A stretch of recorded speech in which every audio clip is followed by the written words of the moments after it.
How to lock Facebook profile officially. In today's video, we're going to talk about how to lock your Facebook profile officially. Locking your profile helps increase your privacy by limiting who can see your posts, pictures, and details. Let's get into it. First things first, open your Facebook app and make sure you're logged into the account you want to lock.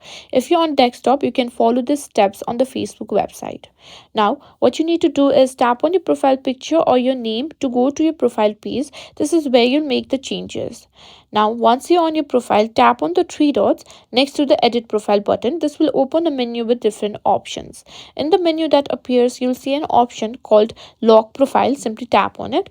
You'll be prompted with a confirmation screen. Facebook will explain what happens when you lock your profile, like restricting who can see your post and profile details. Once you're ready, simply tap on lock your profile, and that's it. Your profile is now locked. You'll see a small lock icon on your profile picture letting everyone know that your profile is restricted. And there you have it. You've successfully locked your Facebook profile officially.